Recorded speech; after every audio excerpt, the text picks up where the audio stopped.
All right, let's dive right in. Today, we're talking about one of Japan's most incredible hot spring towns, Hakone.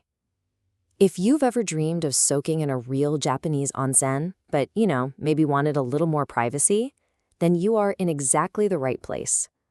We're going to walk you through everything you need to know to find that perfect private retreat. I mean, just picture that for a second. Hakone isn't just a location, it's a total vibe. It's this amazing escape tucked away in volcanic mountains that feels like it's a million miles from anywhere. But here's the kicker. It's only about a 90-minute train ride from the controlled chaos of Tokyo. So what's the big deal with a private onsen anyway? Well, for a lot of us visiting for the first time, let's be honest, the whole etiquette of a public bath can be a little intimidating. A private onsen just wipes all that stress away. It becomes your own personal sanctuary where you can relax at your own pace, with your family, your partner, or just by yourself. It seriously takes a trip from great to absolutely unforgettable. Now, to get the full, authentic experience, you've got to stay in a ryokan. And I'm telling you, this is so much more than a hotel. It's a traditional Japanese inn, and the whole experience is built around something called omotenashi. It's this incredible concept of hospitality where they seem to know what you need before you do.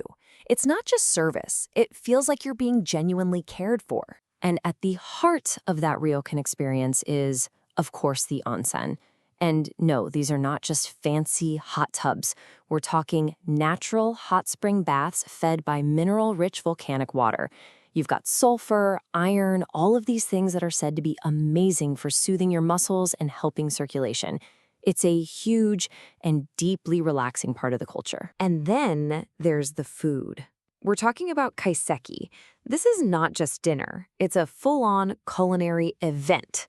Honestly, it's like edible art.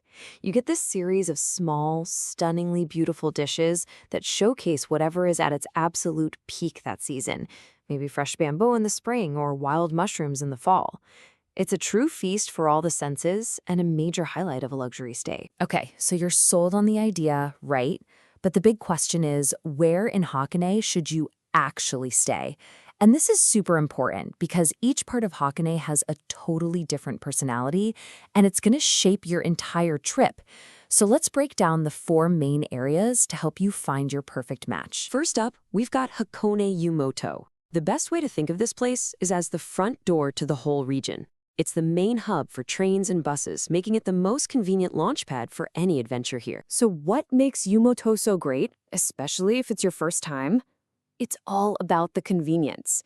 You literally hop off the train from Tokyo, and bam, you're there. The main street is lively and fun, packed with little shops selling local snacks and handmade crafts. It's the perfect, no-fuss introduction to everything Hakone has to offer. Okay, now let's completely switch gears and head up into the mountains to Gora. If Yumoto is the convenient gateway, Gora is its quiet, sophisticated, and seriously upscale cousin. Getting to Gora is an adventure in itself. You take this amazing little switchback railway that slowly climbs its way up the mountain. And that journey is the whole point. You're trading that easy access for incredible peace, quiet, and stunning views. This is where you'll find a lot of Hakone's most famous luxury ryokans, tucked away with an artsy vibe and some amazing museums nearby. Next up, for all the nature lovers out there, we have Sengokuhara. This spot is a huge highland plateau. It's all about wide open spaces and just feeling completely surrounded by the natural landscape. The ryokans in this area tend to have these really spacious, beautiful grounds. And if you go in the fall, oh my gosh, it's famous for these massive fields of pampas grass that just turn into these rolling waves of gold. Now the catch? It's a bit of a trek, about a 30 to 40-minute bus ride to get there, but that's exactly what buys you all that peace and quiet. And finally, we arrive at the crown jewel of Hakone scenery, Lake Ashi, or Ashinoko. If your #1 goal is to get that iconic, I can't believe I'm in Japan photo, this is where you need to be. This is where you get those absolutely breathtaking, unbelievable views of Mount Fuji just rising up over the lake.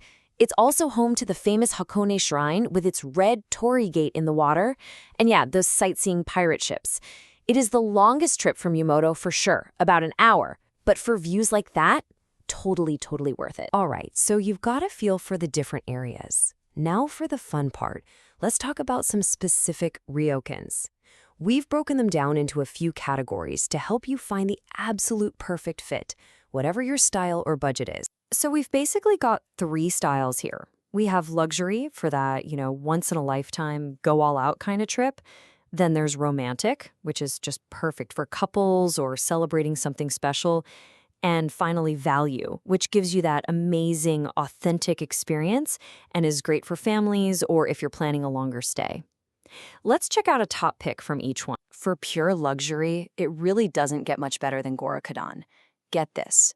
It used to be a private retreat for the imperial family. So yeah, it's pretty special. For something romantic and unique, check out Hakone Eru. It mixes Japanese and Balinese style, and you can even ask for these beautiful flower bath setups.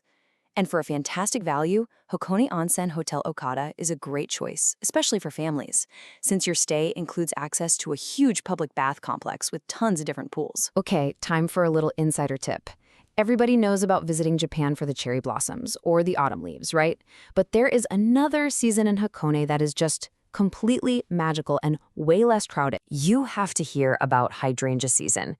From about mid-June to mid-July, the mountainsides just explode with thousands of these incredible blue, purple, and pink flowers. The Hakone Tozan Railway literally turns into a tunnel of hydrangeas.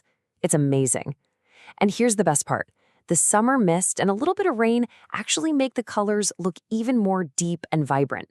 It's stunning. Okay, feeling inspired? Ready to book a flight? Let's get down to the practical stuff. Here are a few essential tips for planning your trip to make sure it's absolutely perfect. Here's the deal on booking. You have to plan ahead. If you're dreaming of seeing those fall colors or cherry blossoms, you really need to be booking your room at least 6 months out. For that amazing hydrangea season we just talked about, give yourself about 4 months. And here's a pro tip for any time of year. If you can, book your stay for a weekday. The rates are almost always better, and you'll have more choices. All right, let's talk about the elephant in the room. This is probably one of the biggest questions international visitors have, and it's a totally fair one. Many public onsens in Japan don't allow tattoos. So what's the deal in Hakone? And this brings us right back to why a private onsen is such a game changer. Because it's your own private space. Tattoos are a complete non-issue. Problem solved? You get to enjoy this amazing part of Japanese culture with zero stress, zero awkwardness.